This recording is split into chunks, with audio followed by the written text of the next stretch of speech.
और बीजेपी की तरफ से प्रेस कॉन्फ्रेंस की जा रही है, देखिए। तो ऐसा कैसे हो जाता है कि जिस मुख्यमंत्री ने संविधान की शपथ ली है वो धमकी देती है आदरणीय गृह मंत्री श्री अमित शाह जी को कि अगर मैं चाहूं तो भारत का गृह मंत्री पश्चिम बंगाल में घुस नहीं सकता है।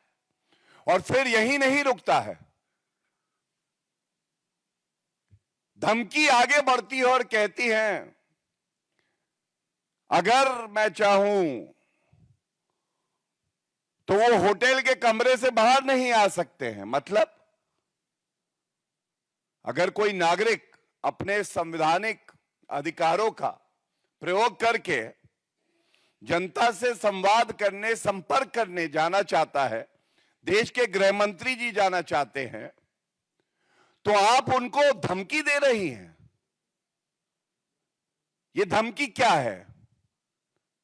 उनकी जान की बात कर रही हैं आप। ममता बनर्जी जी, हम जानना चाहेंगे आपसे। और इसीलिए जंगल राज, महाजंगल राज, गुंडा राज कैसा होता है? बिल्कुल ममता बनर्जी जैसा होता है। जहां पे ममता बनर्जी को लगता है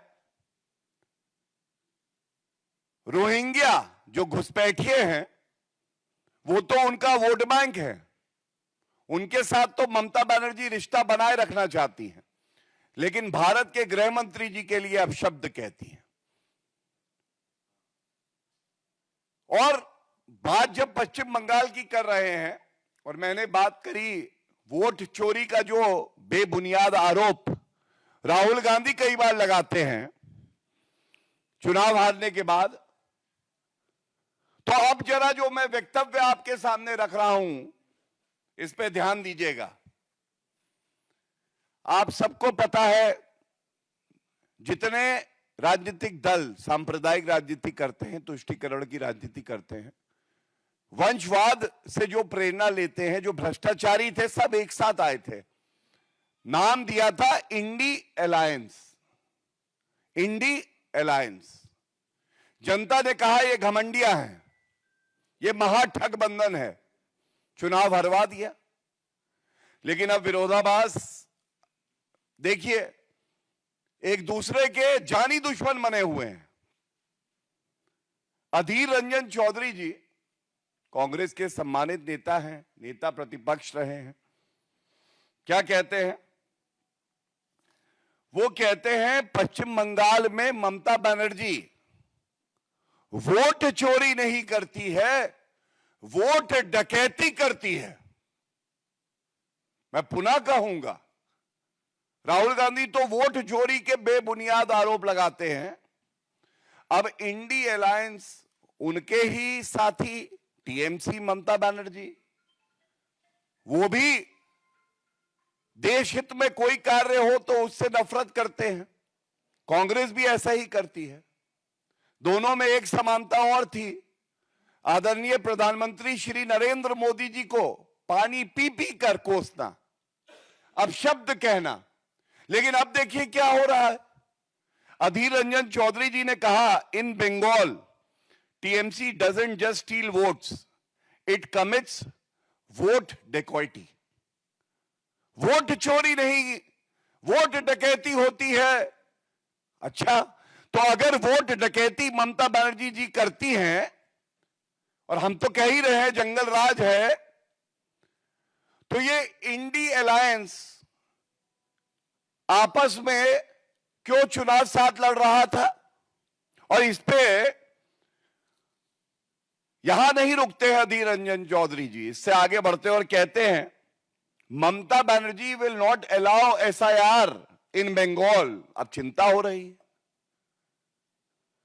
एसआईआर एक कानूनी प्रक्रिया है, जनता उसका स्वागत कर रही है। एसआईआर सुनिश्चित करता है कि नागरिक जो 18 साल से ऊपर है वो वोट दे, और घुसपैठिया एक वोट ना दे। तो दर्द होता है राहुल गांधी को। अब लेकिन अधीर रंजन चौधरी जी कह रहे हैं Mamata Banerjee will not allow SIR. ये दूसरी बात हो गई।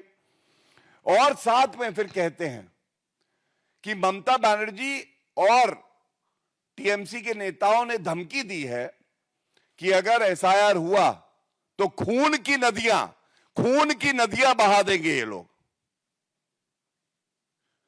और विरोधी दल हो सकता है, नेता दूसरे दल का हो सकता है, लेकिन जो बात वो उजागर कर रहे हैं उस पर ध्यान आकर्षित करना चाहूंगा। इसका सारांश लब्बो-लवाब यही है कि एसआईआर कानूनी प्रक्रिया है, वोट चोरी नहीं वोट डकैती कहीं हो रही है तो वो पश्चिम बंगाल में ममता बनर्जी जी कर रही हैं, और जिस तरह से धमकियां दी जा रही हैं गृह मंत्री जी को, नागरिकों को, वो दिखाता है कि कानून व्यवस्था आज पश्चिम बंगाल में पूरी तरह से खत्म हो चुकी है। और इस मुद्दे पे मैं इतना ही कहूंगा, आज ममता बनर्जी जी की क्या पहचान है? आज ममता बनर्जी पर्याय हैं एक ध्वस्त कानून व्यवस्था का। ये वो मुख्यमंत्री है जो कहती है मां माटी मानुष और देती है गुंडा राज, संदेश खाली, RG Kar medical rape and murder, Murshidabad, सांप्रदायिक हिंसा, हाथ काटने की धमकी टीएमसी वाले देते हैं। वो बताते हैं कि भगवान राम जो हमारे इष्ट हैं वो मुसलमान थे। दूसरा, उनकी पहचान है हिंदुओं से नफरत करो, और अगर घुसपैठिया मुसलमान हो तो उसको आगे बढ़ाओ, कानून तोड़ना पड़े उसे शरण देने के लिए तो वो करो। तीसरा, ये जो घुसपैठिए हैं ये राष्ट्रीय सुरक्षा का बहुत बड़ा मुद्दा है, जिसपे आदरणीय गृह मंत्री श्री अमित शाह जी ने ठोस कदम उठाए हैं, आदरणीय प्रधानमंत्री श्री नरेंद्र मोदी जी के नेतृत्व में, और ये ठान लिया है कि ये हमारा देश है, कोई धर्मशाला नहीं है, एक घुसपैठिया यहां नहीं रहेगा।